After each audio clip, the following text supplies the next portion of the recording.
Nag-crave nga ako sa buttered garlic na alimango kaso limited lang ang budget kaya dito na lang kami nagtungo. Oh, crispy. Dati naman. Gising ka na. Dati naman. Gising ka na. Let's go na. Let's go na. Tapos ka na magpaganda? Wala namang nagbago. Ang tagal mo nag-ayos dyan. Hindi naman gumaganda. Tara na nga. Kamunta ko.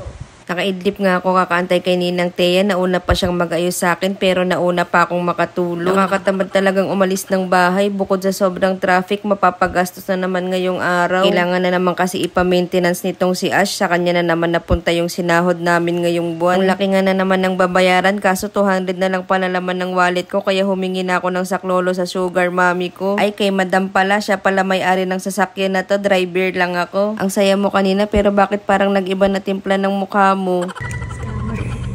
Scammer daw ako. Sana nga scammer na lang ako para di na ako mag-vlog tapos magtago na lang tayo. Sakto may libreng lamesa na. Pwede na tayong magsimula ng bagong buhay at bagong investment scam. De, joke lang. Alam, may nagpa-picture sa akin. Feeling Alden Richards yan. Dito nga pala sa Shell, pag nag-avail ka ng ovel nila, may libreng lamesa pero pipictureon pala kapag ka magre-redeem ka. Sabi ko kay ate, pakitag na lang niya ako para ma-print ko at pagpagawa na lang ako ng sarili kong billboard sa Quiapo. Sobrang gutom na nga kami. Wala pa kaming almusal at tanghalian dahil nga sobrang traffic pa uwi. Nagpunta na lang kami sa pinakamalapit na mall habang nagpapalipas ng traffic at baka pag pinilit namin umuwi sa kalsada na kami mag-intermittent fasting. Nag-crave nga ako sa buttered garlic na alimango kaso yung laman ng wallet ko bawang lang ang afford kaya dito na lang kami kumain ni madam. Sabi ko KKB na lang. Sobrang gutom ni madam na pa double rice tuloy siya. Kare-kare na nga lang in-order ko kasi kalasa naman ng alimango to. Bago ko bawasan yung ulam ko, nang buraot nga muna ako. Parang ang sarap kasi nung sisig na in-order ni mine pero mas masarap tong kare-kare ko.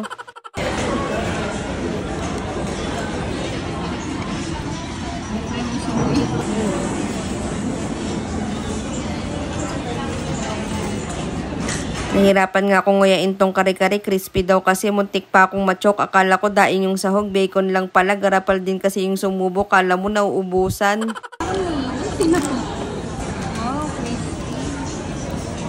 Nakailang subo na nga ako pero si May naglalagay pa lang ng kalamansi. Sorry madam, ganito talaga kapag social climber yung kasama mo. Video muna bago subo.